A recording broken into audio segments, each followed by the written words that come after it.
Bonjour mes frères et sœurs, ici vous avez votre frère, votre humble serviteur Edouard Boum. Bonjour, je vous aime dans l'amour du Christ. Amen, amen. On commence. Jesus, oh, Jesus, how I love calling your name. Jesus, oh, Jesus, every day your name is the same. How I love calling your name, oh, every day your name is the same.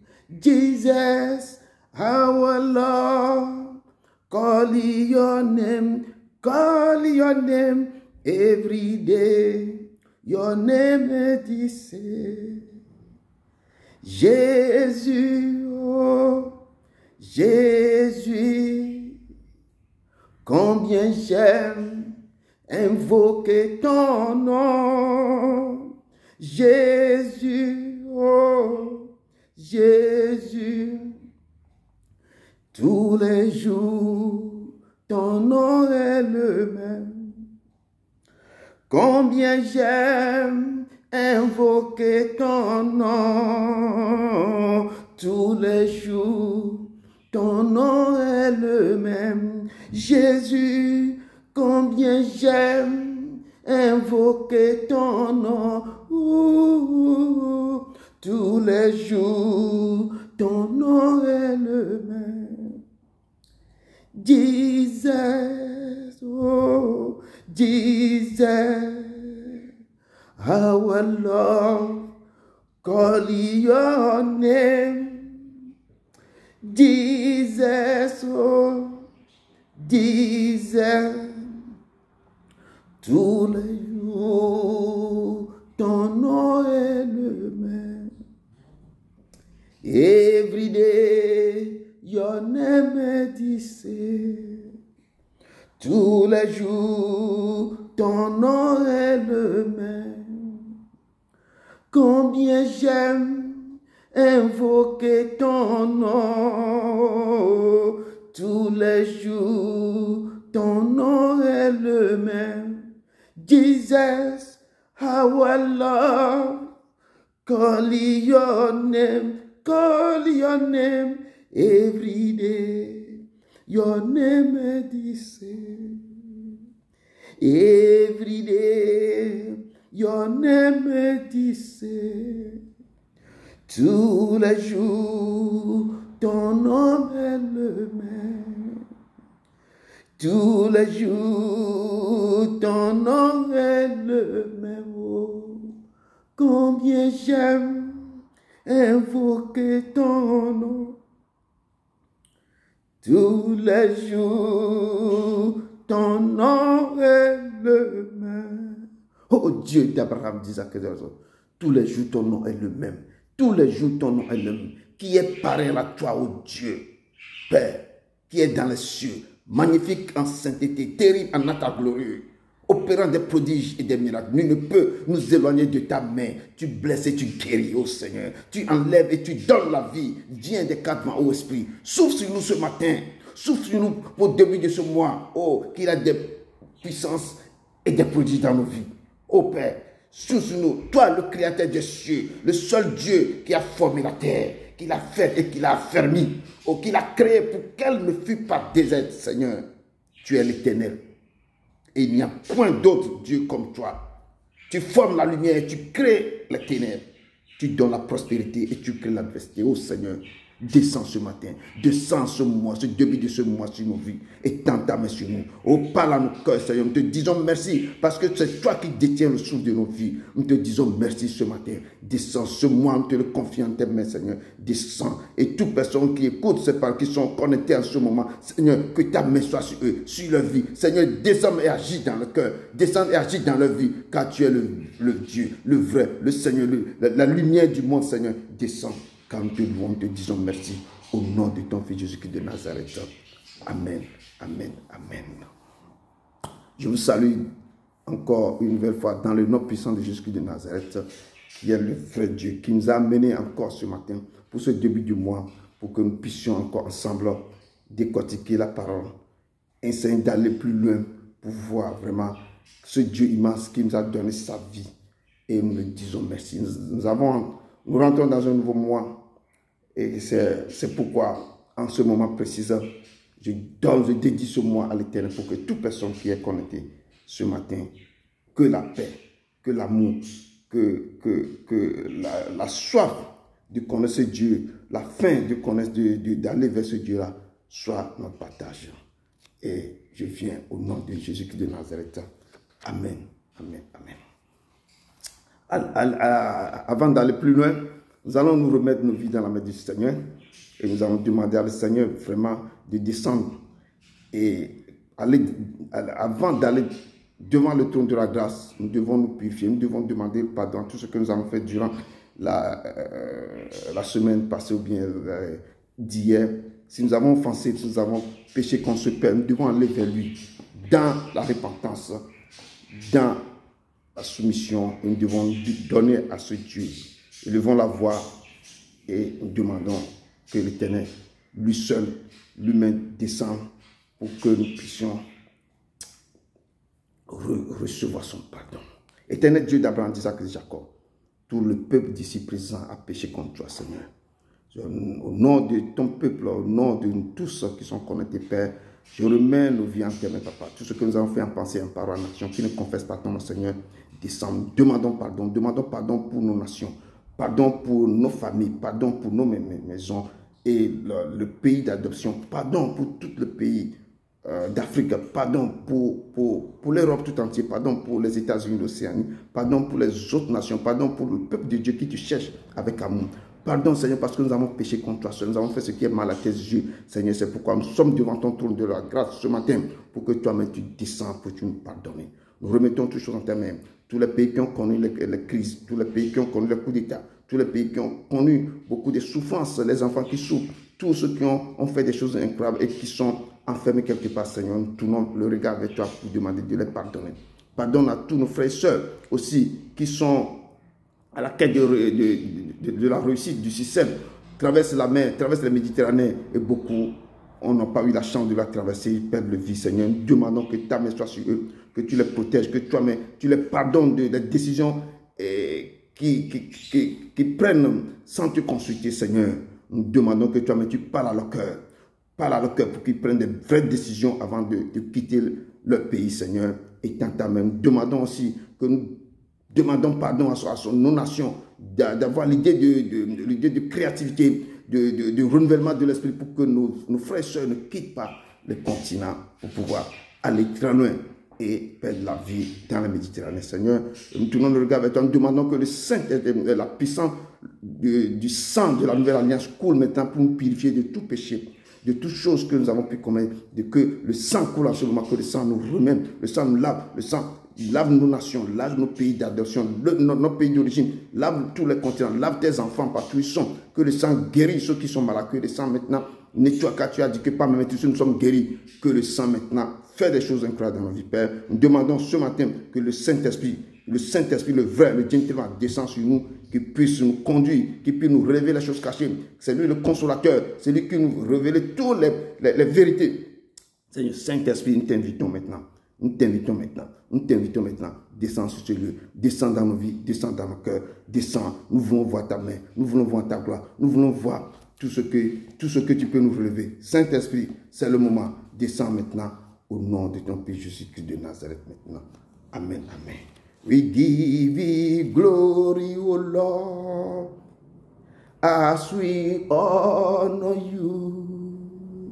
We give you glory, O Lord, as we honor you. You are wonderful. You are holy, O Lord.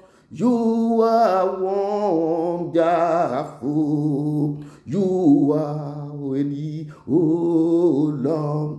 You are wonderful. You are worthy, oh Lord. You are wonderful, Lord. You are holy, oh Lord. Oui, Seigneur, tu es saint, tu es saint, tu es magnifique, tu es digne d'être loué, tu es digne d'être adoré, tu es digne d'être glorifié, Seigneur. Ce matin, ton peuple est devant toi maintenant pour te glorifier encore, pour te rendre gloire, Seigneur. Il n'y a pas un autre semblable à toi. Seigneur, nous te disons merci au nom de ton Fils Jésus de Nazareth. Amen, amen, amen. Oui, ce matin, nous tournons le regard vers toi, Seigneur. Nous allons rentrer dans un moment très, très, très bien. Et je dédie ce message que la bataille de notre enfance et le combat de notre jeunesse. Ou bien de notre naissance. Parce que nous allons maintenant contempler, voir quels sont les combats que nous avons dans nos familles. Ces combats commencent depuis le ventre de notre maman. C'est pourquoi j'intitule ce message « La bataille de notre enfance ou de notre naissance ». Donc nous allons rapidement retourner dans le livre de Genèse pour voir certains détails. Livre de Genèse. Genèse 25. Genèse 25 à partir de Genèse 25 à partir du verset 21 et puis 21 et verset 26. Genèse 25. Genèse 25 à partir du verset 21. Genèse 25 à partir du verset 21. Amen. Nous lisons dans ce message, dans ce passage, je lis au nom puissant jusqu'à Nazareth. Genèse 25 à partir du verset 21, je lis. Isaac implora l'Éternel pour sa femme, car elle était stérile, et l'Éternel les exauça. Rebecca, sa femme, devint enceinte. Les enfants se heurtaient dans son sein. Et elle dit, s'il en est ainsi, pourquoi suis-je enceinte? Elle alla consulter l'Éternel, et l'Éternel lui dit, 2 nations sont dans ton ventre, et 2 peuples se sépareront aux sorties de tes entrailles. Un de ces peuples sera plus fort que l'autre, et le plus grand sera assujetti au plus petit. Le jour où elle devint accoucher s'accomplir. Et voici, il y avait 2 jumeaux dans son ventre. Le premier sortit entièrement roux, comme un manteau de poil, et on lui donna le nom d'Ésaü. Ensuite sortit son frère, dont la main tenait le talon d'Ésaü, et on lui donna le nom de Jacob. Isaac était âgé de 60 ans lorsqu'il naquit. Amen. Amen. Donc, Dieu d'Abraham, d'Isaac et de Jacob, toi qui sièges au milieu de cette étoile, quand tu marches au milieu des chaises sans Dieu, papa, descends au milieu de nous, Esprit Saint, toi qui es le paraclet, viens, efface-moi complètement. Descends maintenant et inspire, papa. Parle à travers moi. Parle à ton peuple. Touche le cœur. Incline le cœur. Imprime maintenant tes pensées dans le cœur de ton peuple, Seigneur. Ô Père, ouvre le sceau de cette parole pour que ton peuple écoute, que ton peuple maintenant entende, que ton peuple maintenant s'instruise. Seigneur, descends au milieu de nous. Descends au milieu de nous. Au nom de ton Fils Jésus de Nazareth. Amen. Amen. Amen. Donc, nous voyons ce passage dans Genèse. Je peux dire la plupart des combats que nous menons sur la terre ou des combats que nous sommes confrontés, ce sont des combats de notre enfance, des combats de nos naissances. Et nos vies, la vie d'un être humain commence depuis le ventre de sa maman.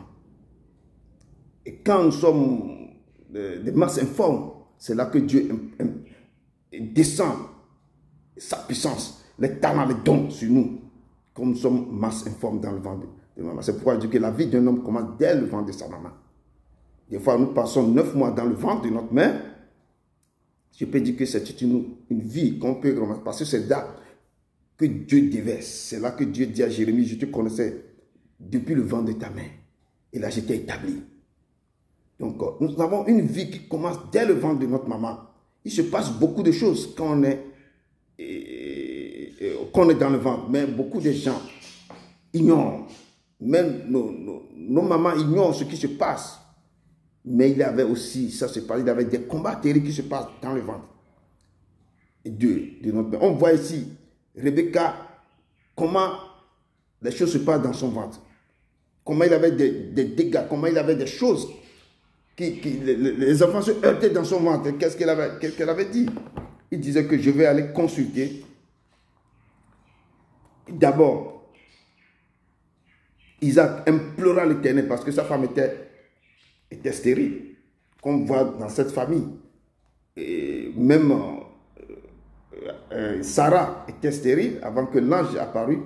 Et quand même son fils aussi est parti se marier avec une femme aussi, Rebecca, on voit, la Bible nous dit ici que Isaac implora l'Éternel pour sa femme parce que la femme était stérile. Et l'Éternel l'a exaucé. Mais la femme, maintenant, quand elle est tombée enceinte, on voit quelque chose qui se passe. Elle voit que les enfants se heurtaient dans son sein. Dans son sein. Donc, ces enfants-là commencent, il avait la bataille qui se commence. Le combat commence maintenant dans le ventre de sa main. De la main. Donc, les deux enfants qui sont là commençaient pas à se quereller. C'est pourquoi je dis que nous sommes confrontés dès que nous sommes une masse informe dans le ventre de notre maman. C'est là que les choses commencent. Donc, dans le ventre de Rebecca, il sentait. Qu'est-ce que Rebecca a fait? Rebecca est partie maintenant consulter l'Éternel. Beaucoup de choses que nos mamans n'arrivent pas à faire. Nos mamans ne font pas ça. Mais Rebecca, comme elle était vraiment sage, avisée, elle dit que qu'est-ce que je dois faire? Elle est partie consulter l'Éternel. Et l'Éternel l'a révélé quelque chose qu'elle avait caché. L'Éternel a révélé que deux nations sont dans ton ventre. Et deux peuples se sépareront au sortir de tes entrailles. Un de ces peuples sera plus fort que l'autre. Et le plus petit sera sujetti. Le plus grand sera sujetti au plus petit, pardon. Donc, Rebecca connaissait ce secret. Dieu lui a révélé ça. Rebecca n'a jamais dit ça à son mari. Donc, et c'est ça que je suis en train de dire, que je suis en train de vous dire, que nous sommes toujours, l'enfant est confronté à des batailles, des combats dans le ventre de sa mère. Sa maman a eu l'idée très claire d'aller consulter l'Éternel, et l'Éternel a révélé quelque chose qui est un grand secret. Donc, et ce combat continue aussi dans nos vies. Nous aussi, nous avons eu ce combat dans nos vies, mais on ne le sache pas, on ne le connaît pas. Nos mamans devaient être, si je peux dire, consultons aussi l'Éternel pour voir qu'est-ce qui se passe. Mais nous avons ce combat dans nos vies. Dès que nous sommes dans le ventre, nous allons continuer pour voir qu'est-ce qui s'est passé après quand Ésaü sortait dans le ventre de sa mère. Quand les enfants voulaient naître, qu'est-ce qui se passait? Et la Bible nous déclare ici, de verset 5 à partir de verset 30, la parole de Dieu nous dit ici, les jours où elle devait, verset 24, les jours où elle devait accoucher s'accomplirent. Et voici, il y avait deux jumeaux dans son ventre. Le premier sortit entièrement roux, comme un manteau de poil, et on lui donna le nom d'Ésaü. Ensuite sortit son frère, dont la main tenait le talon d'Ésaü, et on lui donna le nom de Jacob. Isaac était âgé de 60 ans lorsqu'il naquit. Donc on voit que dès le ventre directement, Jacob tenait le talon de son frère. Il tenait ce talon. Et on voit qu'il y a quelque chose qui se passe. Il a tenu. Or, la maman avait reçu une révélation que Dieu lui avait dit que l'enfant, il avait le grand sera sujetti au petit. Et ils ont vu que le petit tenait le talon de son frère avant qu'il se sorte dans le ventre. Donc, je peux dire que nous avons toujours certains combats qui se passent dans nos vies, dès notre naissance. Des fois même, Dieu interdit à certaines femmes. Je peux parler de la main de Samson, que l'Éternel interdit que cet enfant ne prenait pas de liqueur enivrant sur l'enfant, que le ciseau ne passe pas sur sa tête. C'est ce dont l'exemple de Jean-Baptiste aussi, quand l'ange Gabriel parlait aussi à Zacharie, il a interdit que cet enfant, il sera recouvert de la puissance du Saint-Esprit. Il aura le pouvoir, la puissance d'Élie. Donc que cet enfant, il ne faut pas que la maman prenne de liqueur enivrant sur cet enfant. Et si je peux aussi faire un rétrospectif, au moment chez les scientifiques, quand nous prenons, domaine scientifique, quand nous prenons les notices des médicaments même, c'est interdit aux femmes enceintes. Pourquoi les médecins, pourquoi les notices dans certains médicaments, on nous interdit aux femmes de ne pas prendre certains médicaments, c'est pour qu'il n'y a pas de problème sur le fœtus. Certains, on prend certains médicaments, le fœtus peut endommager, l'enfant peut devenir bizarre, l'enfant peut naître avec beaucoup de maladies. Et c'est ainsi que le Seigneur aussi interdit à certains enfants que lui-même a préparé depuis la fondation du monde, que cet enfant, il faut que la maman ne met pas quelque chose sur l'enfant. Ne met pas, ne boit pas, ne prend pas ça, que ça. Donc on donne les interdictions directement aux mamans de ne pas aller plus loin pour que les choses négatives, ne prenez pas des choses pour que la vie de l'enfant, l'onction que l'Éternel voulait mettre sur cet enfant, que cette onction-là ne se dissipe pas ou qu'on ne le vole pas. Donc l'enfant devait être protégé. Nous devons signaler à nos mamans que les enfants, quand une mère est enceinte, il doit respecter les règles. Quand on le dit de ne pas penser ça, de ne pas penser ça, parce que certains combats commencent depuis le ventre. Certains enfants sont déjà attaqués dans le ventre. Ou s'ils sont jumeaux, eux-mêmes s'attaquent dans le ventre. Si on va voir l'histoire de Jacob et d'Ésaü, on a vu que leur combat est commencé depuis le ventre et ces combats ont dégénéré jusqu'à un moment donné. Donc, nous allons revoir encore Genèse 25 à partir de verset 30 pour voir comment les choses se passent. Donc, je reviens au peuple de Dieu que nous devons vraiment aller comprendre et voir des choses pour que nos vies, quand quelqu'un est enceinte, une femme enceinte, une soeur enceinte, il doit respecter les préceptes. Nos combats que nous avons jusqu'à maintenant, ça a commencé depuis notre enfance. Notre enfance. Certains enfants sont attaqués dans le ventre. Ce sont des combats. Certains fœtus ont été endommagés par faute de nos mamans. Certains enfants, je peux dire certains enfants même, la mère ne veut pas de cet enfant parce que soit elle a été violée ou c'est mariage forcé ou elle n'est pas prête à avoir un enfant, mais elle était confrontée à ça. L'enfant est né, cet enfant est jeté dans la poubelle. Cet enfant, on prend cet enfant laissé devant l'orphelinat, devant un hôpital. Et l'enfant, dès son bas âge, commençait à rentrer dans une souffrance terrible, dans des comas terribles, dans les comas insignifiants, à cause que la maman ne désire pas avoir l'enfant. Elle a fait tout pour éliminer la grossesse, mais Dieu qui est le Saint, il a mis quelque chose à cet enfant, il dit que l'enfant ne mourra pas. Moi-même, je prendrai soin de cet enfant. Même l'enfant, on le jette dans la poubelle, dans les trucs là. Quelqu'un qui se promène trouve l'enfant et puis récupère l'enfant. Donc, ce combat existe jusqu'à nos jours, ça existe jusqu'à maintenant. Nous devons nous réveiller les consciences pour voir comment nous devons faire pour que les combats qui sont sur nos vies, ce n'est pas maintenant, c'est depuis le sein de notre maman. Amen. Je lis Ésaïe 25 à partir de Genèse 25 à partir du verset 30. Verset 30 nous dit, et Ésaü dit à Jacob, laisse-moi, je te prie de manger de ce roux et de ce roux-là, car je suis fatigué. C'est pour cela qu'on a donné à Ésaü le nom d'Édom. Jacob dit, vends-moi aujourd'hui ton droit d'aînesse. Ésaü répondit, voici, je m'en vais. Mourir, à quoi me sert ce droit d'aînesse? Et Jacob dit, jure-le-moi d'abord. Il lui jura et il vendit son droit d'aînesse à Jacob. Alors Jacob donna à Ésaü du pain et du potage de lentilles. Il mangea et but, puis il se leva et s'en alla. C'est ainsi qu'Ésaü méprisa le droit d'aînesse. Donc, quand on revient à ce que Dieu avait révélé, l'Éternel avait révélé à Rebecca, le maman, quand les deux enfants se heurtaient dans le ventre, la parole nous dit que deux nations sont dans ton ventre. Et deux peuples se sépareront au sortir de tes entrailles.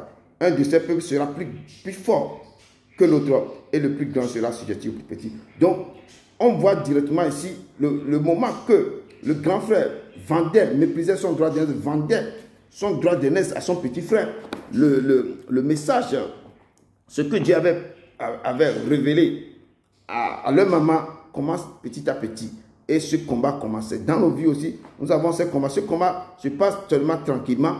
Mais dans nos vies, certains qui ont déjà été attaqués spirituellement aussi, c'est un combat qu'ils ont commencé. Quand je parle, je peux faire un introspectif sur la vie de Jésus. La naissance de Jésus, on a vu comment sa naissance s'était passée. Marie, qui était une femme vierge, mais fiancée, n'a jamais connu Joseph. Mais subitement, l'ange lui est apparu. L'ange lui dit que, mais, Marie, je vous salue, Marie, pleine de grâce. Le Seigneur est avec vous. Marie posait la question, mais quelle est cette salutation? On lui dit que tu seras enceinte. Il dit que, mais je n'ai jamais connu d'homme. Il dit que le Saint-Esprit te recouvrira et tu donneras naissance à un enfant. Cet enfant, on l'appelait Jésus, Emmanuel, c'est lui qui pètera son peuple. Et dans ce moment directement, quand Joseph aussi a su que sa fiancée est tombée enceinte, il pensait, il imaginait que non, je vais, pour ne pas la diffamer, je vais me séparer de lui tranquillement. Mais l'ange est encore parti vers Joseph dans ses rêves et lui dit que non, prends Marie, ta femme, que ce qu'il arrive là, c'est le Tout-Puissant, c'est l'Esprit Saint qu'il a enceinté. C'est pour pouvoir donner un fils qui va essayer de délivrer le peuple de Dieu, qui va sauver le monde entier. Donc, prends l'enfant, ne la diffame pas, prends-la et fais ce qu'il faut. Donc, il y a un combat qui commence directement avec Jésus. Quand la noce de Jésus était déjà là, l'ange a dit à Marie que ta parenté, Élisabeth aussi, attendait un enfant. Effectivement, quand Marie rend visite à Élisabeth, le moment qu'ils ont dit bonjour directement, on a senti comment Jean-Baptiste sautait dans le ventre d'Élisabeth parce qu'il avait attendu la voix de Jésus-Christ. Donc, je ferme cette parenthèse pour pouvoir dire au peuple de Dieu que les combats vraiment se passent toujours dès notre naissance. Dès le sein, quand on tombe, ce sont les batailles de notre enfant, les batailles de notre naissance.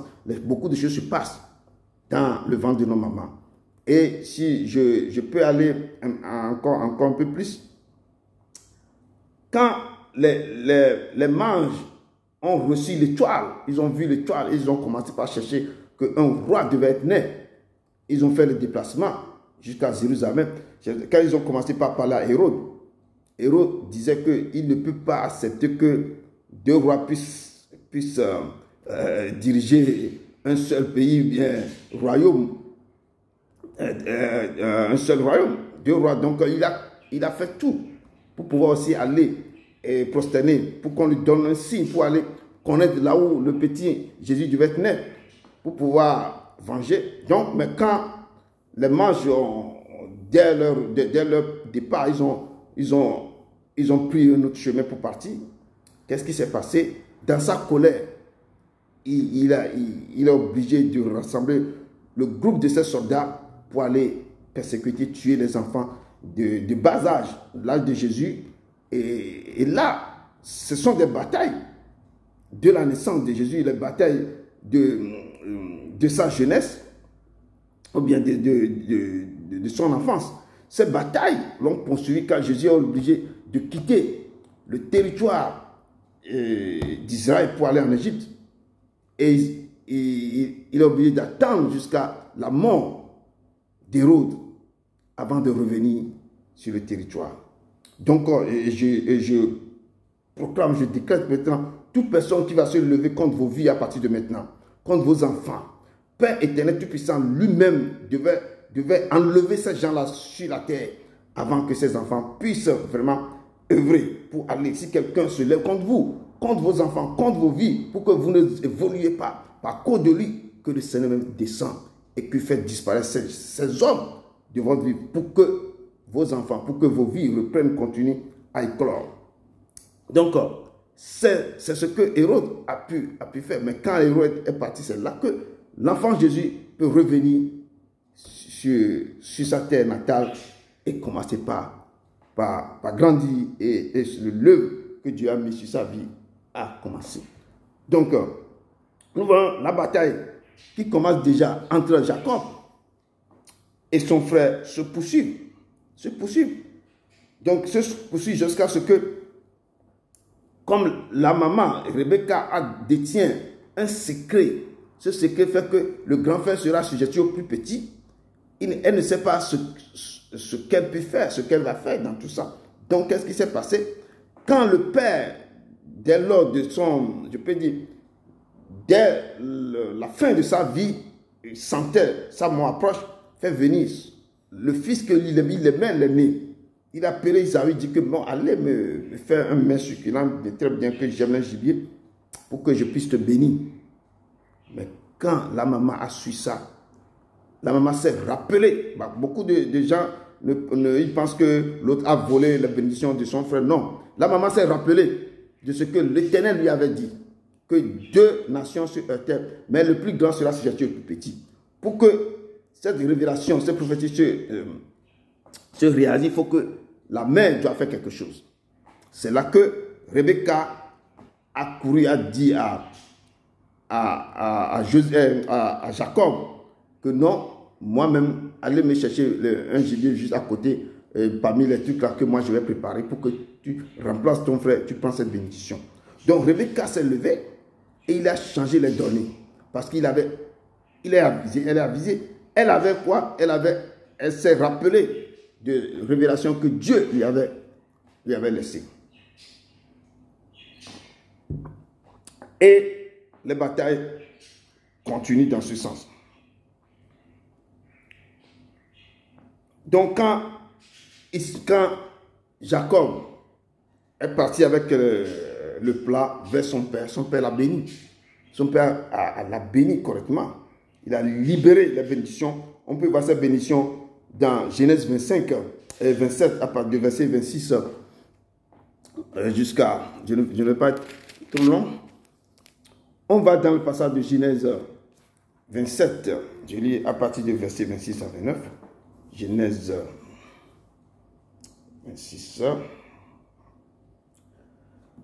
Genèse 27, à partir du verset 26. Alors Isaac,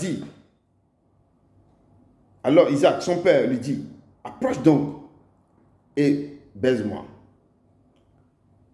mon fils. Jacob s'approcha et le baisa. Isaac sentit l'odeur de ses vêtements, puis il le bénit et dit, voici l'odeur de mon fils, est comme l'odeur d'un champ que l'Éternel a béni. Que Dieu te donne de la rosée du ciel, écoutez la bénédiction, et de la graisse de la terre, du blé et du vin en abondance. Que des peuples te soient soumis et que les nations se prosternent devant toi. Sois là, le maître de tes frères, et que les fils de ta mère se prosternent devant toi. Maudit soit quiconque te maudira, et béni soit quiconque te bénira. Donc le Père a libéré une bénédiction terrible sur la vie de Jacob, en pensant que c'est Ésaü qu'il est en train de libérer cette bénédiction. Donc Jacob a pris cette bénédiction via l'acte que sa mère avait posé, parce que sa mère repensait toujours à ce que l'Éternel lui avait dit. Donc je peux dire, quand Ésaü est venu, il est parti, il avait chassé son gibier, il avait préparé ce que son père aime très bien, il est venu présenter ça. C'est là que son père s'est dit que mais qui est venu? Qui était venu? Donc c'est ton frère, très malin, venu maintenant et prendre tes bénédictions. Ésaü s'est fâché, mais il dit à son père, papa, est-ce que tu n'as plus d'autres bénédictions à me donner? D'autres bénédictions, tu n'as plus. Son père dit que je n'ai plus. Il dit que non, dis-moi, fais quelque chose. Et son père l'a béni. Mais vous allez voir, comprendre quelle sorte de bénédiction, comment son père lui a béni. Donc on revient maintenant dans Genèse 27, à partir de verset 39. On va voir de quelle bénédiction. Moi, je n'appelle pas de bénédiction, je vois c'est sous forme de malédiction mélangée un peu. C'est Genèse 27 à partir de verset 39 à 40. Regardez, écoutez ce que Isaac dit à son fils. Isaac, son père répondit et lui dit, non, on remonte à 38, comme ça vous comprenez un peu. Ésaü dit à son père, n'as-tu que cette seule bénédiction, mon père? Bénis-moi aussi, mon père. Et Ésaü éleva la voix et pleura. Isaac, son père, répondit et lui dit, voici, regardez la bénédiction que son père a libérée. Voici, ta demeure sera privée de la graisse et de la terre et de la rosée du ciel d'en haut. Tu vivras de ton épée et tu seras asservi à ton frère. Mais en errant librement ça et là, tu briseras son joug de dessus ton cou. Donc, le père lui dit, ta demeure sera privée de la graisse de la terre, donc tu seras privé des nourritures, tu seras privé des boucs, ta demeure et de la rosée du ciel. Donc les bénédictions qui descendront d'en haut, toi tu n'auras pas ça. Tu vivras de ton épée, donc avec ton épée, et tu seras asservi à ton frère, ce que Dieu avait dit à sa maman. Mais en errant librement ça et là, tu briseras son joug devant toi. Tant que tu vas te confier à toi-même, tu vas te confier à ce Dieu, quand tu vas errer, et en une confiance terrible, en disant que même je peux briser les ténèbres de ce monde, tu vas réussir. Quand même on t'a mis des bénédictions et des malédictions sur ton dos, si tu te décides réellement, son père lui a dit, mais en errant librement, ça et là, tu briseras son joug au-dessus de ton peau. Et je peux dire que Ésaü, quand il avait reçu cette bénédiction, je pense que c'est une colère terrible qui a rempli son cœur. On a vu ce qui s'est passé, mais Ésaü s'est levé, c'est un homme, il sait comment il a fait. C'est pourquoi je dis à quiconque ici, même quand on t'a maudit, quand tu reçois une bénédiction terrible, quand tu reçois quelque chose et quand tu te lèves, quand tu prends le courage en main, quand tu sais que moi aussi je suis l'enfant de Dieu, et tu vas briser les ténèbres dans ta vie, quand tu prends une décision terrible, sereine, tu briseras les ténèbres de ta vie. Donc, je peux dire, malgré cette bénédiction, Ésaü a réussi à briser le joug de dessus de son peau. Il a brisé, il a rentré en alliance de mariage avec la fille d'Ismaël, qui est son nom. La fille d'Ismaël, Ismaël et Isaac, le père était quoi? Était même père, mais de mères différentes. Donc, Ésaü est rentré parce que Dieu avait dit à Abraham, je bénirai aussi, Ismaël sera béni. Ils deviendront des princes. Ismaël aussi était béni. Donc, quand on a dit qu'en errant ça et là, tu vas briser le joug de ton épaule, ou bien de ton cou, il est parti dans la maison de son oncle. Il a pris l'enfant, la fille de son oncle pour se marier. Parce que l'oncle est déjà béni. L'oncle aussi a beaucoup d'argent. Moi, je ne peux pas rester là sans rien. Donc, il est parti dans la maison de son oncle. Et c'est de là que Ésaü s'est marié avec sa cousine. Et on peut lire ça dans Genèse 28. Et vous allez voir qu'est-ce que c'est. Genèse 28 à partir de 27 à 9. La parole de Dieu nous dit dans ce passage ici, Genèse 28 à partir de verset 7, il vit que Jacob avait obéi à son père et à sa mère, et qu'il était parti pour Paddan Aram. Ésaü comprit ainsi que les filles de Canaan déplaisaient à Isaac son père, et Ésaü s'en alla vers Ismaël. Il prit pour femme, outre les femmes qu'il avait, Mahala, fille d'Ismaël, fils d'Abraham et sœur de Nembajou. Donc, il est parti, il a pris la fille d'Ismaël.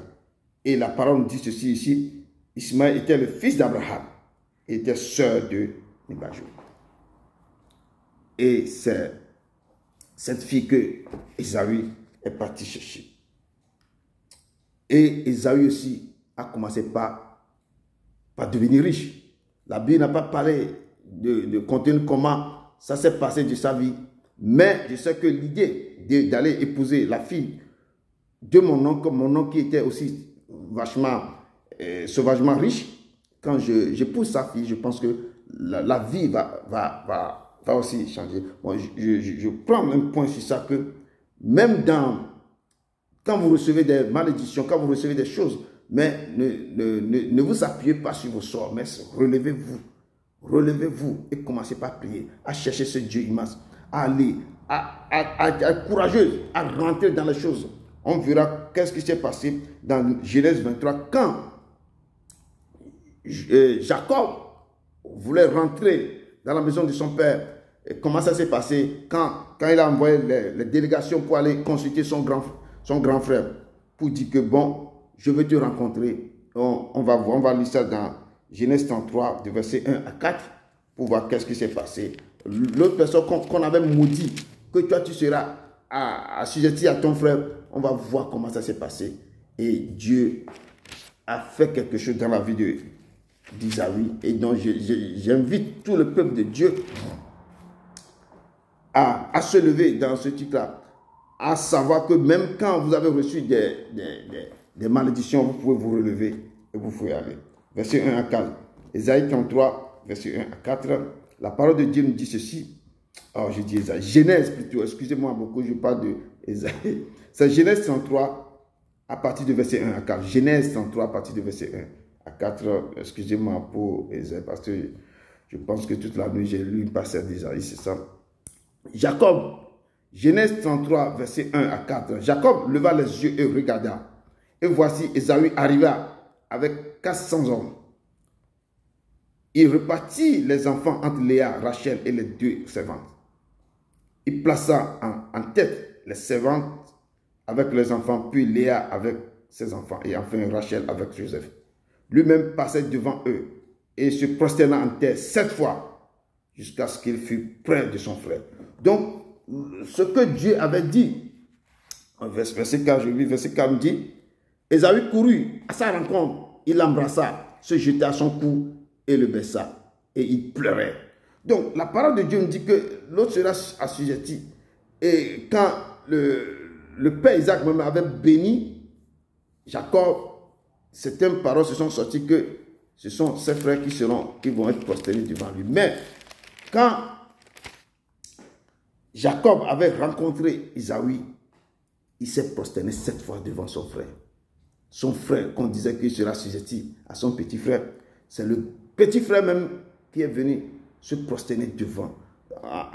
En regardant bien, en continuant, il va dire que quand je t'ai vu, c'est comme je regardais la face de Dieu. Il disait à son frère, quand je t'ai vu, c'est comme je regardais la face de Dieu. Donc je disais à quelqu'un ici, même quand on vous a maudit, je dis que quelqu'un t'a maudit, si on t'a libéré des paroles négatives sur ta vie, lève-toi, ne dors pas, lève-toi et lève et dis à cette parole que ce n'est pas à toi que cette parole s'adresse.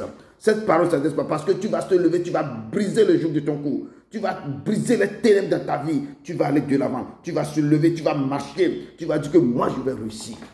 Et les gens, les paroles. Regardez Isaïe. Jacob est venu prosterner 7 fois devant lui. Et quand Jacob a vu toutes les richesses de son frère, il a pris beaucoup de choses pour donner à son frère. Son frère dit que l'Éternel m'a aussi béni tellement que je n'ai pas besoin de ce que tu me. Donc, je dis que si même on t'a maudit, si même tu reçois des choses négatives, si même il n'y a plus de bénédictions à te donner, tu as reçu certaines choses, lève-toi. Lève-toi. Si même les portes sont fermées devant toi, s'il n'y a plus de rosée du ciel qui descend sur ta vie, si même la terre ne donne plus ses produits à toi, s'il n'y a plus d'opportunité, si tu tournes ici, il n'y a rien, s'il n'y a personne qui te vient, si même tu cries à Dieu, il n'y a plus de réponse, lève-toi, je dis, cherche ce Dieu. Dis que moi, je vais réussir. Moi, je vais réussir. Je vais briser les joues au-dessus de mon cou. Que je vais rentrer dans cette adoration. Je vais rentrer et chercher ce Dieu. Là où étaient enfermées mes choses. Là où étaient enfermés les trésors. Les trésors, ils viendront vers moi. Et Isaïe s'est levé. Il s'est levé, il est rentré dans la maison d'Ismaël, son oncle. Il a relevé le défi. Et quand il a raconté son frère, c'est son frère qui s'est prosterné 7 fois devant lui. 7 fois, je te dis 7 fois. Son frère dit que je te regardais comme je regardais la face de Dieu. Donc, levez-vous. Quand même les choses sont terribles, si dans vos maisons, dans vos familles, certains se sont levés, que cette bataille que je dis, ce sont les batailles d'elle. Ça se passe depuis le ventre. Cette bataille se passe depuis que vous êtes une masse informe dans le ventre de votre maman. Et quand vous sortez aussi, la bataille continue. Mais si vous baissez les bras, vous ne pouvez pas s'en sortir. Mais levez-vous, continuez. Levez-vous et combattez. Levez-vous et brisez les ténèbres qui sont dressées devant vous. Et allez au plus profond. Et cherchez quelle voie Dieu va vous mettre sur vos vies. L'Éternel est vivant. Il ne vous laissera pas. Il est vivant. Il ne vous laissera pas. Il est l'Éternel des armées. Il est l'Éternel des armées. Donc, il est venu ce soir pour éclairer vos vies. Il est venu dans l'obscurité pour ce message, pour te dire que c'est la bataille de notre enfant, la bataille de notre naissance. Levez-vous pour pouvoir sortir dans tout ce qui vous bloque. Lumière du monde, venue dans l'obscurité, tu m'ouvres les yeux et je vois tant de beauté que mon cœur ému t'adore. Je sais que ma vie est en toi. Me voici pour louer, me voici à tes pieds, me voici pour dire que tu es mon Dieu. Tout en toi est beauté, tout en toi est grandeur, tout en toi est merveilleux pour moi. Roi éternel, élevé au-dessus de tout, ta gloire resplendit dans le ciel. Tu es venu humblement sur cette terre, tu t'en donné par amour. Me voici pour louer, me voici à tes pieds, me voici pour dire que tu es mon Dieu. Tout en toi est beauté, tout en toi est grandeur, tout en toi est merveilleux pour moi. Je ne pourrais imaginer le prix payé pour mes péchés. Je ne saurais imaginer le prix payé pour mes péchés. Me voici pour louer, me voici à tes pieds, me voici pour dire que tu es mon Dieu. Tout en toi est beauté, tout en toi est grandeur, tout en toi est merveilleux pour moi. Je ne saurais imaginer le prix payé pour mes péchés. Ô Père éternel, tu puissant, que la bénédiction qui fait mention à la domination et la possession sur la porte de vos ennemis soit votre partage au nom de Jésus-Christ de Nazareth. Je déclare et je prophétise que la terre vous donne sa meilleure graisse et sa meilleure production. Vous qui êtes maudits, vous qu'on vous a livré des paroles d'incompréhension, vous que les portes sont bloquées devant vous, que le ciel vous donne sa meilleure pluie et sa meilleure rosée. Je vous déclare béni d'une bonne santé et de longue vie. Je déclare béni votre aller, votre retour. Je déclare votre grenier béni, capable de connaître l'abondance et la surabondance. Que l'inaccessible de votre activité soit accessible. Que l'impossible de votre activité soit possible. Dans vos domaines professionnels, ce que vous n'arrivez pas à atteindre soit à votre porte. Au nom de Jésus-Christ de Nazareth, je vous connaître aux meilleures ressources, aux meilleures bénédictions, aux meilleures opportunités. Je vous connaître aux meilleures personnes capables de vous envoyer à atteindre le niveau que vous voulez atteindre au nom de Jésus-Christ de Nazareth. Je prophétise que ce que les autres vont vous refuser, que ce message vous accorde cela au nom de Jésus-Christ de Nazareth. Que la bénédiction céleste se transforme en bénédiction dans vos vies. Que vos richesses dans les lieux invisibles se transforment dans les visibles, dans le nom puissant de Jésus-Christ de Nazareth. Aucun ennemi visible et invisible ne se tiendra pas devant vous tant que vous vivrez. Que le bonheur et la grâce vous accompagnent et s'attachent à votre vie au nom de Jésus-Christ de Nazareth. Que le Seigneur vous bénisse. Que vos batailles, que vos batailles devant votre enfance et votre jeunesse soient annulées maintenant au nom puissant de Jésus-Christ de Nazareth. Recevez cette paix dans vos cœurs. Recevez cette prophétie dans vos cœurs. Recevez ce message dans vos cœurs. Que Dieu vous bénisse. Que ce mois vous apporte la grâce, l'allégresse et la joie. Que le ciel s'ouvre et que la rosée, la bénédiction soit votre partage. Au nom de Jésus-Christ de Nazareth. Amen. Amen. Amen.